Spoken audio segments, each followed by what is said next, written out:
You have your discussion space. You can invite others. You can see who's joined it. There's a resources upload. What's really unique about it, it has this lightweight task management system.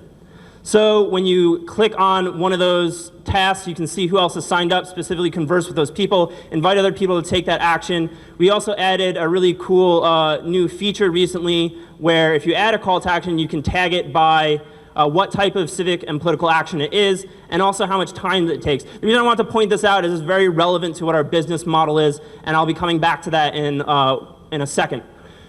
So the other main feature set of CivNet you can think about as more similar to a LinkedIn-esque functionality. What's going to come up here in a second is a network visualization of the community. These are the people in the community, how they're connected with each other. You can click on people, see what issues they're following, invite them to your action plan. What's really cool is you can filter by issue. So if you want to see everyone who cares about education, you can see all those people. And recently just added a civic skills filter, which I'm really excited about. So if you want to see everyone who cared about education and maybe could facilitate a roundtable discussion, you could also filter by that and find those people. Again, there's a new feature, so not as many people have filled it out. But the idea here is to help connect people with the opportunities to get involved that make sense for them. So if you're trying to accomplish goals in your project, you can find the right people for your project. And these skills match up roughly one-to-one with those tags for the calls to action. So I am going to get out of that and go back to the deck. Let's see.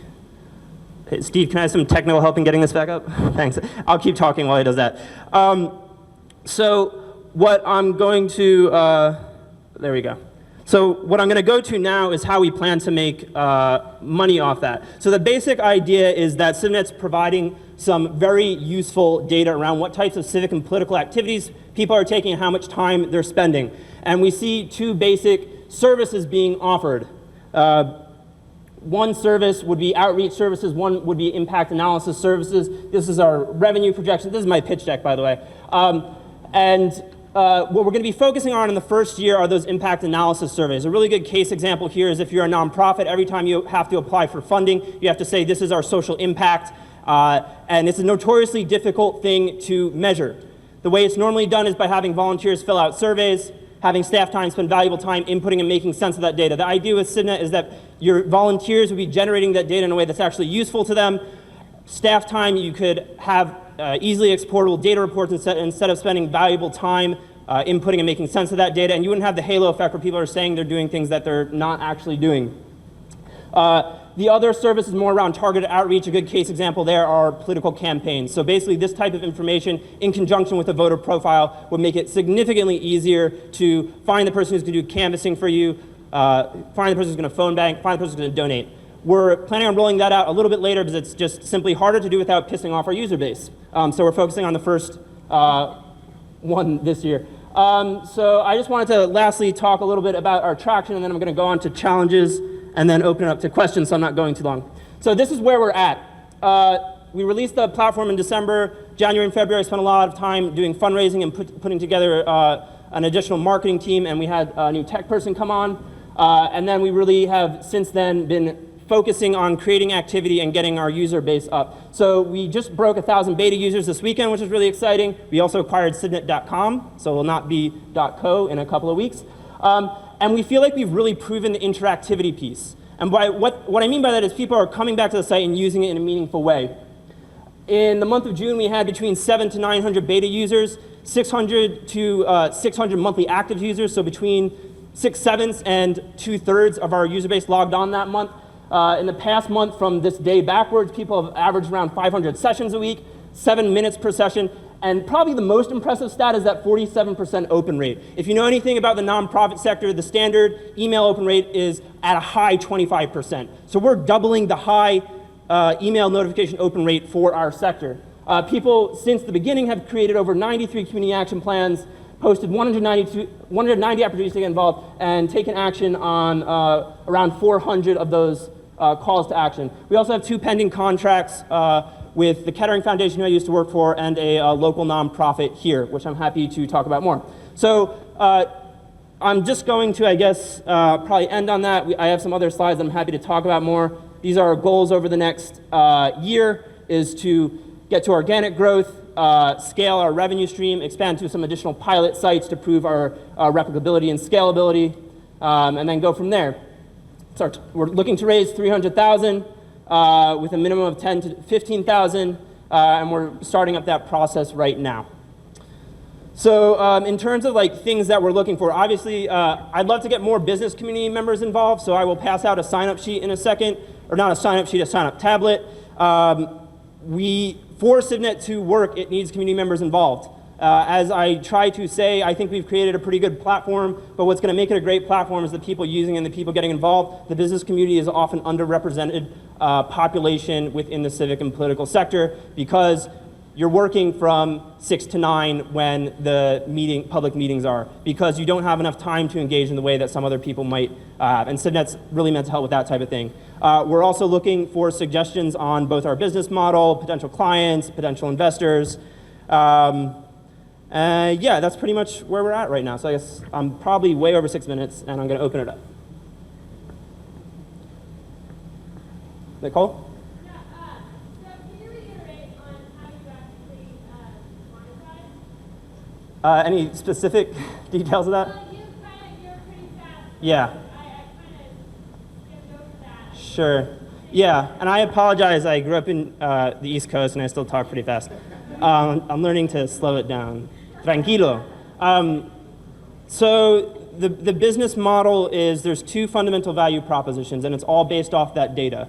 The data is that we're creating unique data around what issues people are following, what types of civic and political activity they're taking, how much time they're spending on it. We see that having 2 fundamental value propositions for a number of customers, but primarily charitable organizations, so nonprofits and foundations, and political campaigns. The other ones that we will probably go after down the line are educational institutions, governmental bodies, maybe media, but those are not what we're seeing as our primary client base. So the 2 fundamental value propositions are better and more accurate social impact analysis and cheaper and more effective community outreach. So the first one was that example I gave about the nonprofit. If you're a nonprofit, we would help you better analyze the impact that you're making through your constituents and strategize around that, and that would be easily exportable into reports that you could give to the foundations when you're applying for funding, letters to your boards. Another approach we're trying to take there is to contract directly with foundations and pick out 5 nonprofits they're working with and say, hey, we're going to help you figure out whether or not these nonprofits are actually creating a social impact, help them collaborate. Collective impact is a really sexy word in the social impact sector right now. So that's and one of our primary values that we're providing is helping networks of networks work together. The groups that have a coalition and may not have a standard form of communication or their own website that they can make this happen on. And then the other value proposition is more targeted and cheaper outreach. So one way of thinking about this is, and I don't like phrasing it this way because I feel like it's a little bit big brothery, but with Facebook you can effectively pay for likes. The idea is not that you're actually paying for likes, but that in aggregate they know who's likely to like something. The idea with CivNet, well, step back.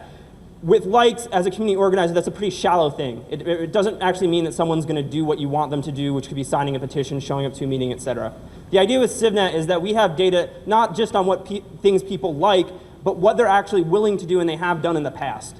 So if you wanted to find the people that were likely to do canvassing for you, were likely to sit on your board, were likely to help you with letter writing, CivNet would make it much easier for every dollar you spend to hit that conversion point, which is what people are really looking for. You can think of it in terms of like generic advertising, like when Dion's Pizza is advertising through Facebook or other means, they don't really care that people see it. They care that people see it, but what they care about is that people show up and buy the pizza. It's the same thing with CivNet. What CivNet is effectively allowing you to do is to get past the point of seeing and liking towards, to a certain degree, some sense of guarantee that people are actually going to follow through and take the action that you want them to take. What do you feel is your biggest reason why people aren't adopting this idea or becoming a user of your product? Why don't, if people are off here right now, why should we sign up and why do people don't? Honestly, probably the #1 single barrier is that people are so overloaded and there are so many different things out there that it is difficult to convince people to sign up for something new, especially a new social network around civic engagement.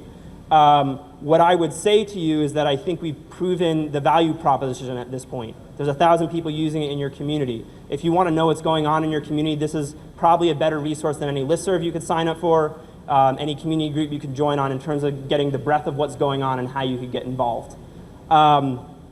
So that would be my value proposition to you. What we have used to overcome that at this point is doing a lot of in-person presentations, partnering with a lot of community projects who want to get their users on it, and we provide extra organizing support and things like that. We know that's not necessarily a sustainable model in terms of organic growth. So our plan is when we expand to additional, well, first of all, there's some features that we need to build out that will help with organic growth, like being able to invite people to your action plan by email, social sharing. We're going to roll out some features around email list integration for people who are worried that some of their users just won't get on CivNet. They could send out messages both through CivNet and their email list at the same time.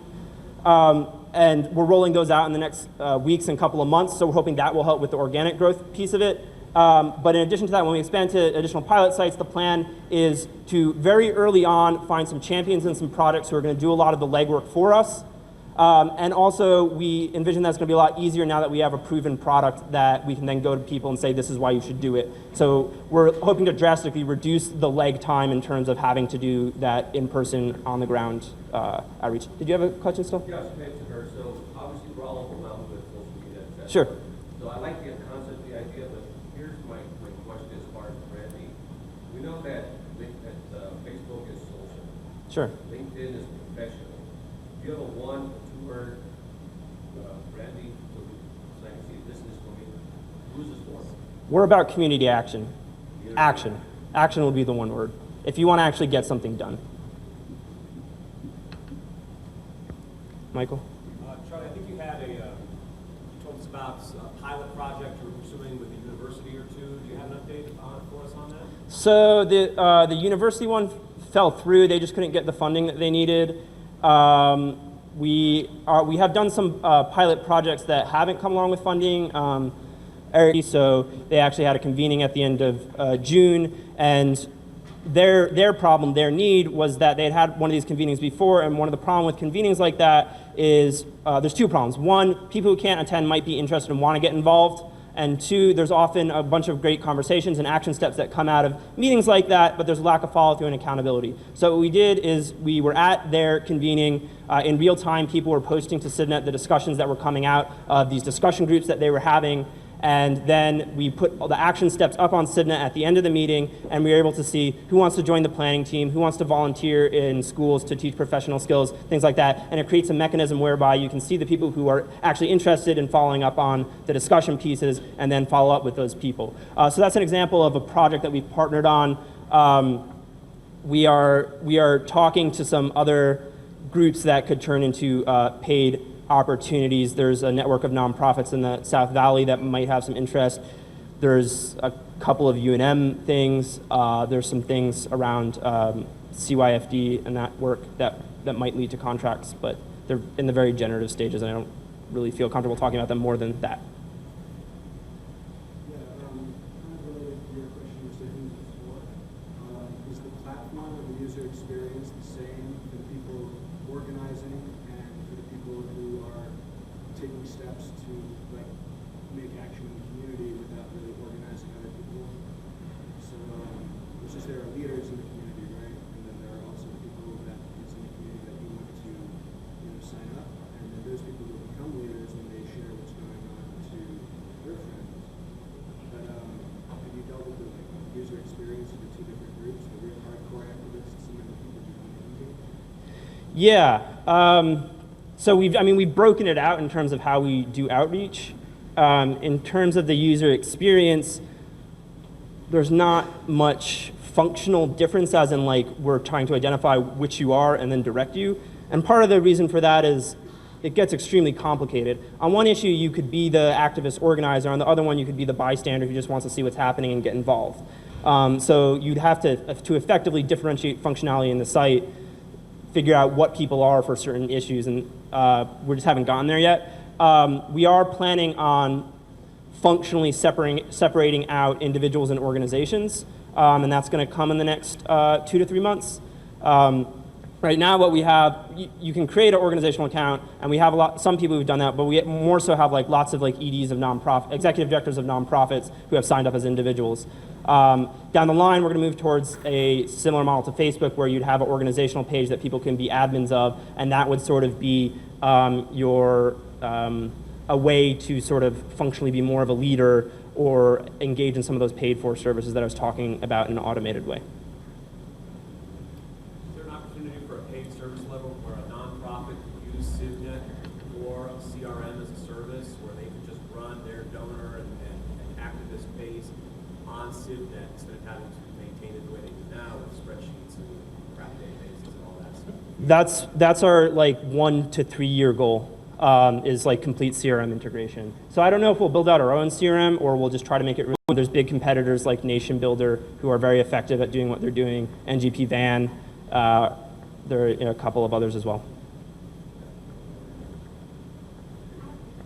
I was introduced to CivNet recently with the community input session that happened around open space. Yeah. How do you see something like that and how that can continue to support community dialogue? I mean, the city utilized it to go out and talk to people about how do we make Central good to great and work well. And now we're able to track where everybody felt passionate about and identify resources Sure. to target those areas. While I answer that, I'm also going to start passing around the sign up because I realize I'm running out of time. But so I'm going to take a short break and pass it out. So I have a tablet here. If you remember last time, I passed out like an in-person sign-up sheet. So it looks like this. It takes like 20 seconds to just basically create an account. Someone's name is already up. And if it spaces out, click the side button here and swipe to get back to it. I'm not sure why. I guess someone was already signing up before. And then give the sign up button a second. We haven't done the little loading signal yet to make sure you don't double click it. Yeah, so that will make an account for you and get you on the site if you do want to sign up. And I also have some flyers up here that you're welcome to take. What we found out is around 10 to 20 of the people who take the flyers actually create accounts. 100% of the people who sign up through that sign up. So it's a much more effective way of signing up.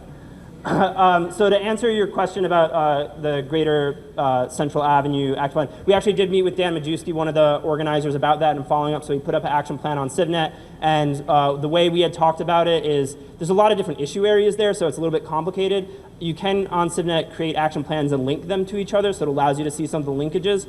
And so we had talked about doing was identifying the current action plans that are up there. Like there is an improved public participation action plan up there already, which was part of the conversation. So creating an overarching action plan for the Greater Central Ave, linking it to the related ones, and then start posting some of the calls to action that came up on the conversation on that Greater Central Ave, and then sending it out to the people you work with to say, here's a resource to continue the conversation on it. So that is what we are doing now. We'll probably continue to have some ongoing conversations. Our general policy in terms of partnering with projects is reciprocity. If you're helping us get more users signed up, we can spend more time doing organizing, technical support, doing some cross-promotional type stuff. So if you're interested in that, also please email me. That's my email. That's an R that is blocked off by the cross. Okay. Any other questions? One more question. We have a question to ask everybody. What can we as a community do to help you today? We're always looking for new community projects to partner with. I'd love to get more business people and projects partner with. We're always looking to do presentations to, if any of you are part of any of the chambers, if there's a policy committee, things like that. Or if you have ideas about how to go about raising funds. It's a tough thing to do in New Mexico, and I'm always looking for advice both on our business model and our strategy for doing that. Thank you, Charlie. Thank you.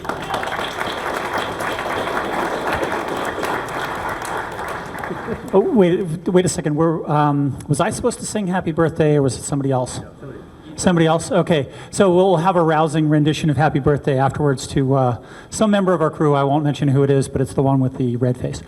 My name is Eric Renswitwer. I'm one of the hosts for 1 Million Cups on a mostly weekly basis. I'll try not to kill anybody.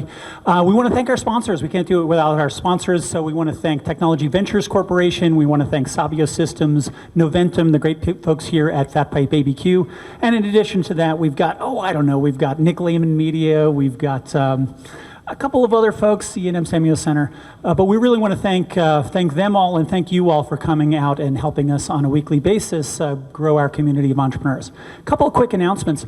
Let's see, we've got Daniel, you want to come up? Why don't we do a couple of the quick announcements up front, and then I'll kind of wrap things up. Yes, Mr. Daniel Ortiz. Well, you can tell them why you're introducing me? I'm glad you asked me that question. So basically, one of the things that we find on a regular basis is that folks have trouble selling things. I don't know why that is, but I know I have that personal problem. So one of the things that we're really excited about is winning the inner game. He's got a series of seminars that he's been doing, and there's a seminar that's actually coming up next Tuesday. So it's before the next 1 million cups that he's got going on. That is going to focus on sales, and we're from 1 Million Cups. We're helping promote, and as a sponsor, we'll have a table there, all sorts of good stuff. So, thanks. Thank you. Good morning, everybody. Briefly, my name is Daniel Ortiz. I'm an award-winning author. I've written 3 books. I'm also the host and executive producer of a TV talk show called American Dream Latin Souls. And I think we've got 1 or 2 people who have been on that show. Maybe raise your hands. And in my former life, I was the top salesperson for Citibank nationally. And I did that by not following their rules and their guidelines. I developed a system called Inner Game. So I'd like to ask you a very quick question. How many people here have ever heard of Stephen Jobs? Okay. Elon Musk. Sir Richard Branson. How many of you old school folks remember Lee Iacocca? What is the common denominator with these people, these folks? They're in the top of their field. They are famous, but they're famous because they're CEOs who know how to sell. I think you will agree with me that next to your product and your service, your ability to sell is the most important factor to determine the success of your businesses. And most people don't know how to sell. In fact, most people have some subconscious issues with selling. Well, we've all had that high-pressure salesperson to try to sell us something, right? The paradox is that the top salespeople don't chase after success or business, they attract it. So I am conducting this is actually the 4th series of a seminar called Winning the Inner Game of Business and Life. We're going to focus on sales, winning the inner game of sales. We're sponsored and partnering with 1 Million Cups, the Hispanic Chamber of Commerce, and other business organizations. So I invite you to come to our seminar. It's Tuesday, a week from yesterday, the 26th. It's a half-day seminar at the Sheraton Uptown, Louisiana, in Manal. It is free for general admission. It's from 8 o'clock to 1 o'clock. Free general admission. We do have a VIP package starting at $97 or for early bird. You get the training manual, about $1,000 of bonus gifts actually, and attendance at a mastermind lunch that we're having right afterward. So if you like an invitation, see me before I leave today. I can email you the invitation. We also do have a, what's it called, that webpage where seminars are held. Eventbrite. We do have an Eventbrite page. You can do a search, Winning the Inner Game of Sales on July 26th. So hope to see you there. Thank you. Thank you very much. Thank you very much.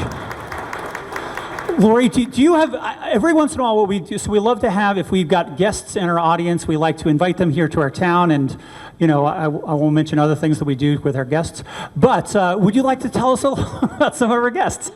Okay, great. Thanks, Eric. Hi, everyone. I'm Lori Alpam. You probably know from ABQID. First, I want to make sure everybody knows we're having speaker series. We're inviting Patricia Knighton over from Team Technologies today at 2 o'clock over at ABQID.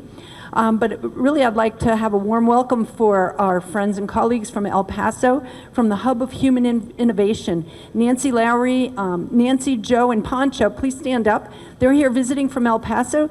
They were trying to get a 1 million cups in El Paso, and they just wanted to come and see how things go here, and we'll be visiting with them over at ABQID too. But anyway, just thank you for the warm welcome, and thanks for coming from El Paso. And in addition to that, you have a new person who's helping do business development. Or Yeah, well, if you guys haven't met Harold Lavender, I would love you to meet Harold Lavender.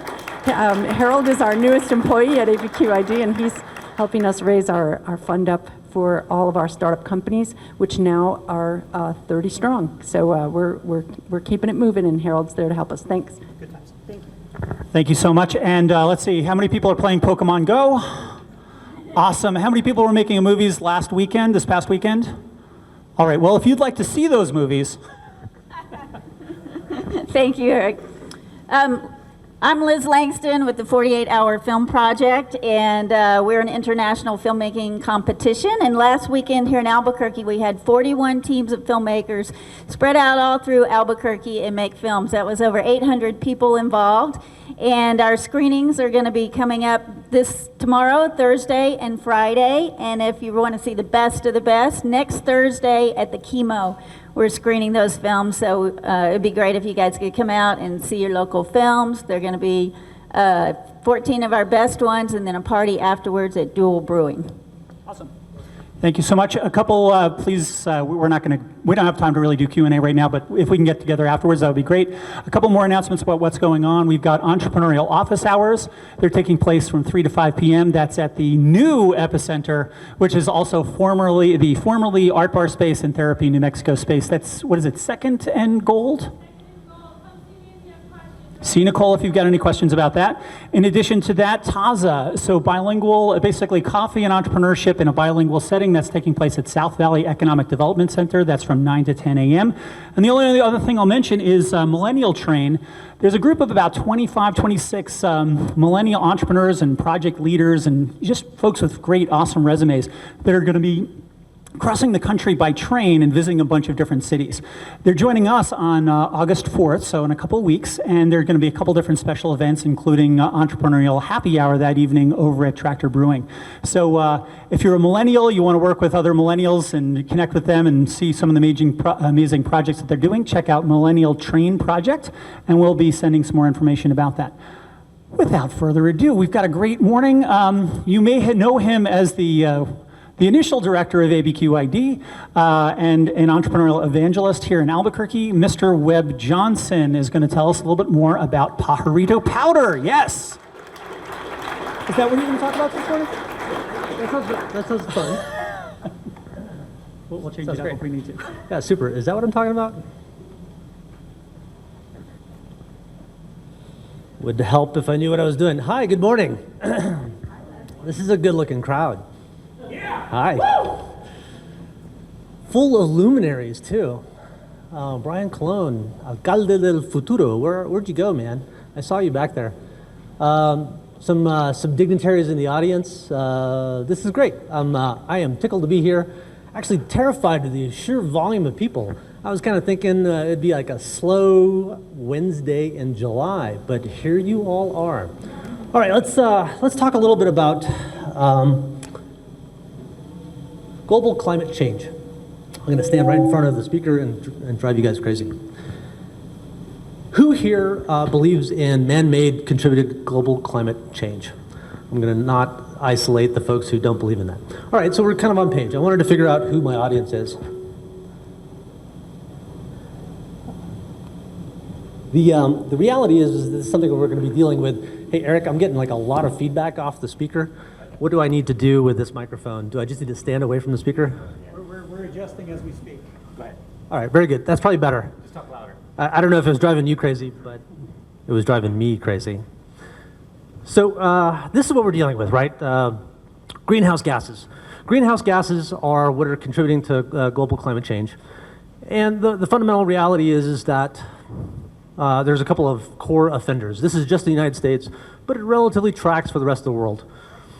Electric generation, big offender. Transportation, the next big offender. Electric generation, of course, we can deal with renewables. Well, a little bit more on that later. Transportation's a little trickier. We have a problem. The energy density of gasoline is very high. It's great for what we use it for in transportation. Renewables don't translate quite as readily. And the use case is a lot more challenging. You can't slather a car in solar cells and actually get the same performance you get out of a gasoline-powered car. So this is happening. Norway and Denmark are the first countries to actually ban the sale of new internal combustion engines by 2025. Netherlands. What happened? I jumped way ahead. There we go.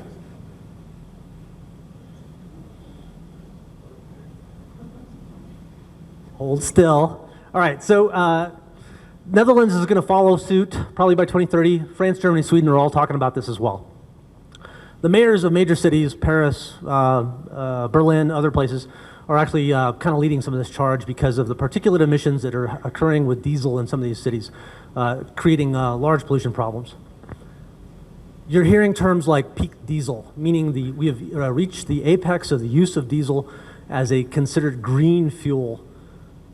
From here on out, it's probably going to be downhill for diesel. So this is something that's getting a lot of attention in other parts of the world, not as much in the United States. Similarly, in Asia, I'm going to fight my presentation, being led by mayors of Shanghai and Beijing, and a lot of attention being paid to electrification, including in Japan, which has since renounced the use of nuclear energy post-Fukushima. So there's a lot of attention toward renewables. And the reality, what is facing the transportation industry, is that the internal combustion engine is going to go away. Toyota has publicly said, and I'm going to repeat this a couple times, that the internal combustion engine will no longer exist after year 2050. That seems like a long ways away, but in automotive development cycles, it's not. So electric cars have to be the answer, correct? And the correct answer is a resounding yes. However, it's qualified with some of the challenges that we face. One of the issues is this trade-off for tailpipe and smokestack emissions. Right now, if you go back to that first slide, most of our electricity is still generated, at least domestically, from hydrocarbon sources. So we don't really get the benefit of true green effort from electric vehicles because you're plugging into the grid that's generally powered by hydrocarbons. The other issues, too, are the low energy density of existing battery technology. This is an issue. Batteries, even with the billions of dollars that have been sunk into them, still have relatively low energy densities. And then ultimately, grid infrastructure. When you take a household that's probably nominally sized around 3 kilowatts, and then you plug a car in that's got about a 100 kilowatt power plant, even though you're only using that car about an hour a day, you're still probably going to double your electric bill. And it's not necessarily the electric bill you got to worry about. It's actually the grid infrastructure that we have to worry about in this country. All right, so let's talk a little bit more about that. And I swear at some point I'll actually get to the company. So we've had dramatic increases in renewables in America over the last 10 years. We've added about 250 billion kilowatt hours of just wind and solar, which is great. It's really dramatic. Solar up almost 3,000% in that 10-year period. Wind up about 625%. This is the problem, though. It accounts to about 14% right now in about 2015 of all electric generation in America. And the Energy Information Agency predicts at this pace that it'll account for about 18% of electric generation. And that's all renewables. Solar and wind are only 7% of that 14%, about half. The rest is hydroelectricity and other mixture of geothermal and other things. And then we come to cars. So transportation, as I mentioned, has been reliant on the best fuel known to man thus far in our history, gasoline. It has a really high energy density, and that makes it really useful. We're going to talk a little bit about that right here. This is gasoline, relatively light for the amount of power it packs. Batteries are over here. The power pack in a Tesla is about 1,200 pounds. So that's what this means over here. The relative weight for the amount of energy it contains is pretty low. So every time you add more batteries to get more range, you add more weight. And so the trade-off tends to be almost 1-to-1. So batteries have a challenge. Now, there's a lot of people spending a lot of money and a lot of effort on battery technology, which is great, but it's not going to be the only solution. And just for a footnote, placeholder for the next part of the presentation, note where hydrogen gas is over here, considerably lighter. So what is a fuel cell? Think of it as a refillable battery. You pump hydrogen in under pressure over here on the anode side, and atmospheric oxygen over here on the cathode side. molecular hydrogen. I'm looking for Aaliyah. She's got to be giggling about me talking about chemistry right now. Molecular hydrogen comes in. When it hits the catalyst layer, it actually, electron separates here and can drive things, drive whatever load you have. Here it's a light bulb, could be electric motor. That molecular hydrogen passes through the membrane, meets up with oxygen, and those two hydrogens, because it's molecular hydrogen, bonds with that oxygen atom and creates the exhaust, the effluent, which is H2O, pure water. So this magical battery that expels water as its exhaust has been around for 100 years. We used them pretty extensively in the space program because it turns out that it's pretty handy thing to do is to create drinkable water in space from the production of your electricity. So this is a fuel cell electric vehicle. This is the fuel cell stack at the base of the vehicle, 2 hydrogen tanks, and the electric motor. That vehicle is the Toyota Mirai, which is basically a hydrogen-powered Camry. It sells for about $55,000 in California right now. Toyota has made about 3,000 of them, I believe, and they're going to be doubling those every year for the next foreseeable number of years. There are 3 other competitors in the market that have cars: the Honda Clarity, the Hyundai Tucson, which you can lease for $599 and includes all the hydrogen that you can consume, and the Mercedes that'll show up in about a year and a half, is my understanding. All right, so what are the pros and cons? Well, the good news is that the tailpipe emission is pretty clean. It's water vapor. There's a really nice pro in that the use case is very similar to a car. You roll up to a pumping station and fill up in a couple minutes. And all the benefits of an electric drivetrain. So the cons are several, but they're fairly profound. There are very few hydrogen filling stations. You don't see those a lot. There are increasingly more in California and on the East Coast, so they're coming along, but there's not an extensive amount of hydrogen infrastructure yet. The catalysts are expensive, and that'll get to the heart of our presentation here in a moment. And then there are perception issues. So here's the positive. You can fill up in a couple of minutes. It's about $1 a gallon equivalent, even though it's not measured in the same weight. And hydrogen can be sourced from water. You can do electrolysis to produce hydrogen. So that's a kind of a nice benefit. The perception issue, right? What do you guys think of whenever you think of hydrogen?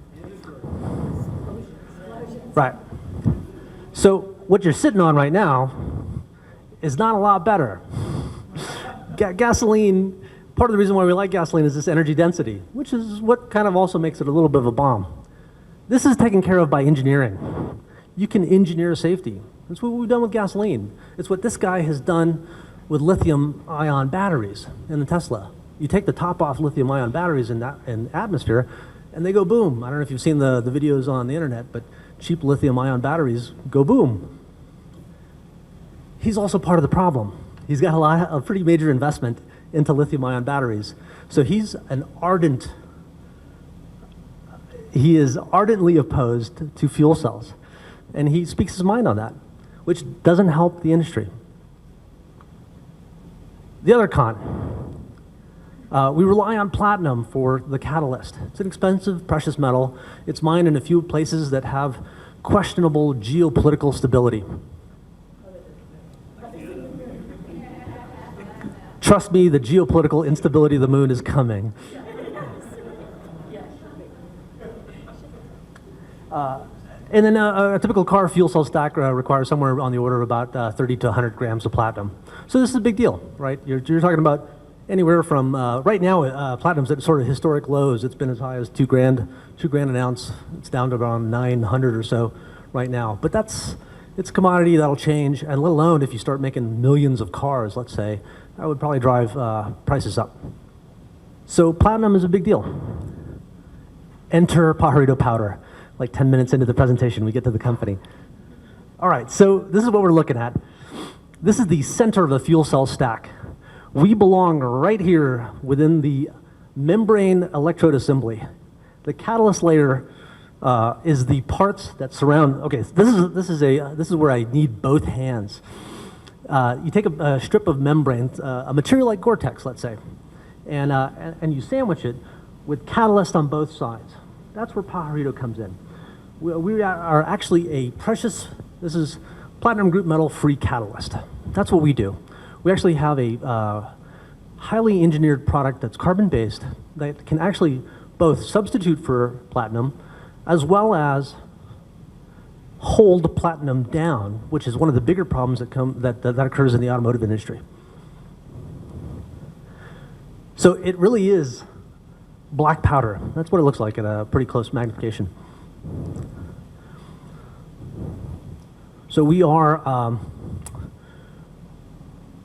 we are the largest manufacturer of precious metal-free catalysts in the world. We might also be the smallest, but this is an important point to the fact that where the state of the art is right now is that we are involved. See, I have to tread carefully here.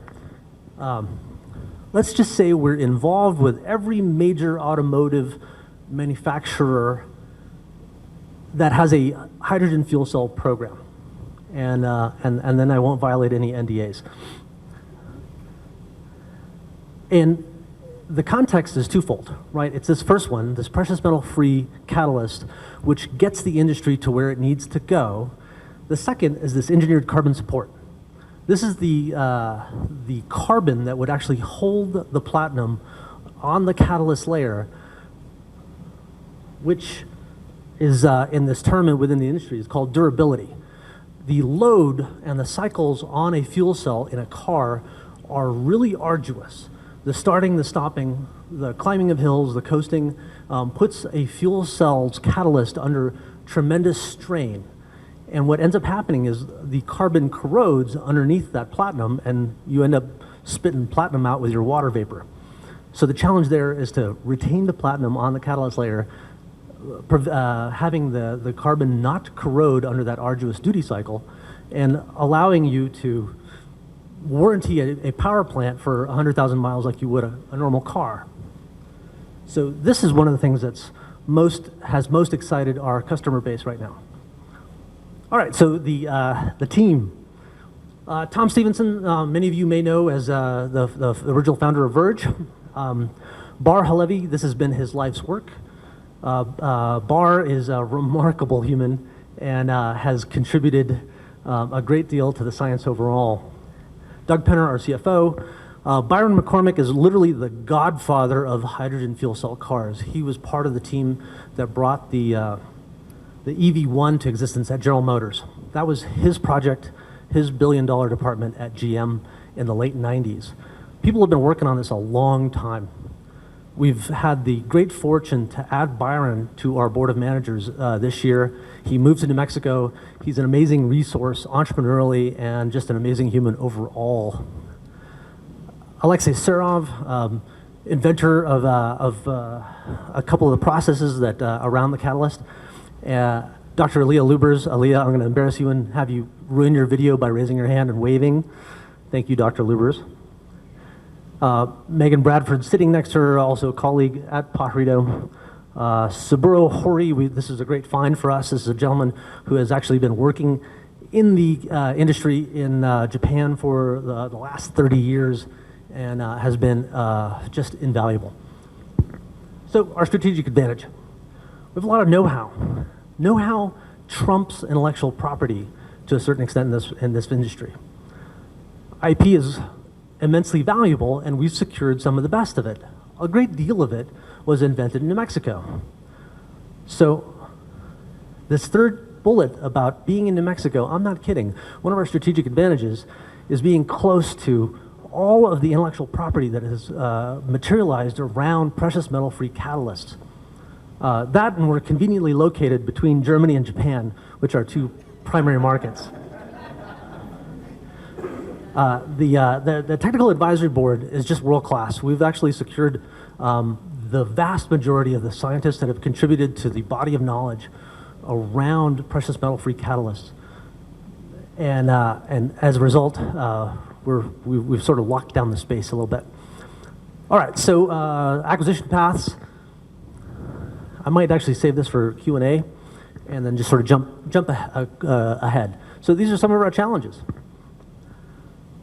These are long development cycles toward the path to qualification with an automotive company. They're designing the 2025 car now. That's a 5-year engineering process.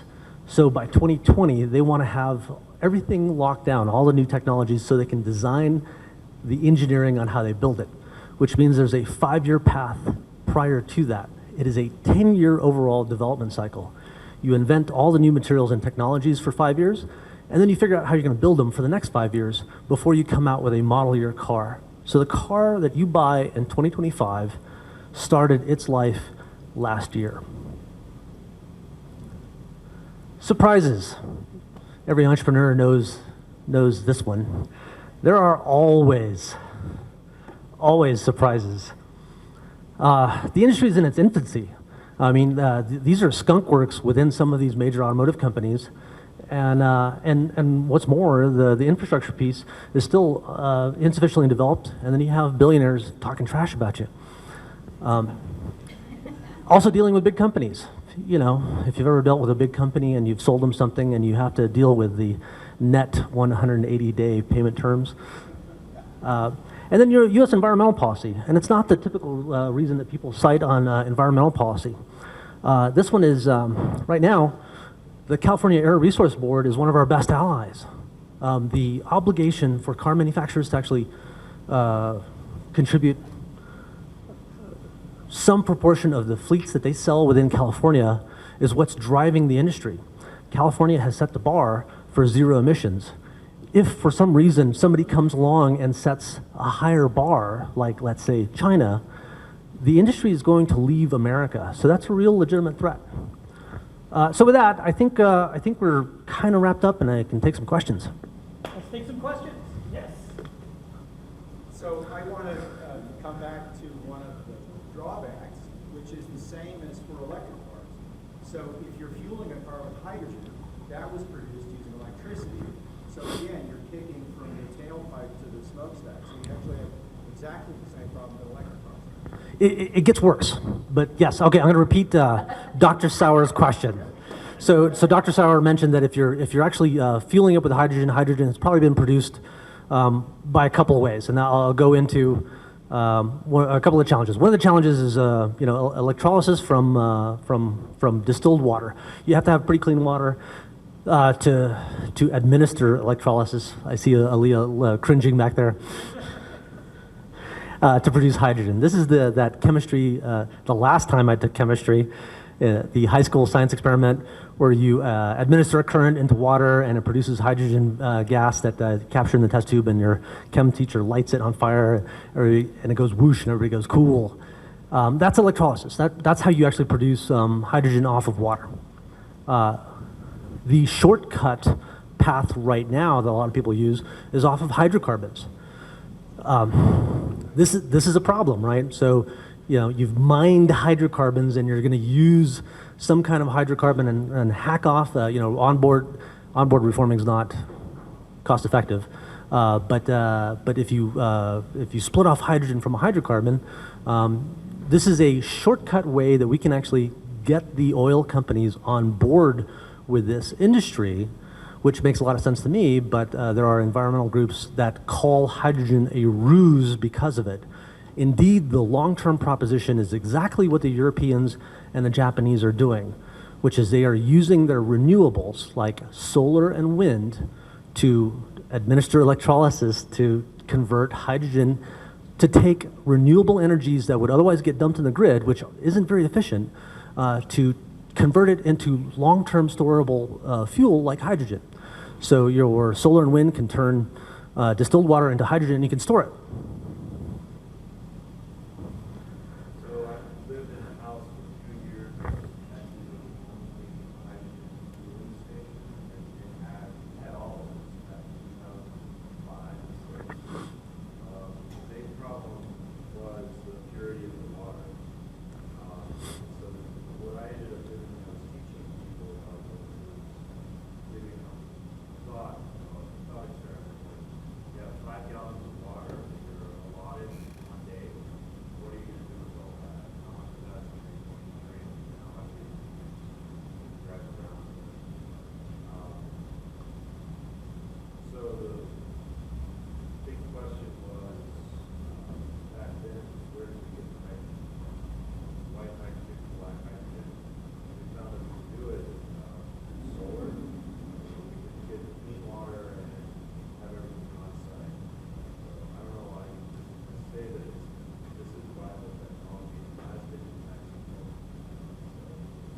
Yeah, I would love to repeat all of that because I think you've hit the salient points, right? I like the characterization between white hydrogen and black hydrogen. You know, black hydrogen, of course, coming from hydrocarbons and being mined by the typical sort of petroleum drilling techniques, right? So there is a clean way to do this, and there is a very sound environmental basis for the use of hydrogen.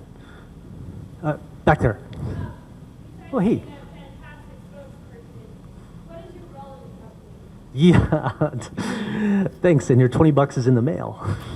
My role is technically business development for North America and Europe. In that role, it's a little bit of marketing, a little bit of biz dev, and other duties as assigned. You know, sweeping, cleanup. Yes. Sorry. Your catalyst is a replacement for platinum?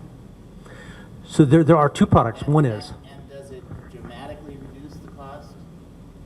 Yeah, so let me repeat the question. Is our catalyst a replacement for platinum? The short answer is yes. We have a product that is a direct replacement for platinum that is completely precious metal free. It is it's a carbon catalyst that has high activity.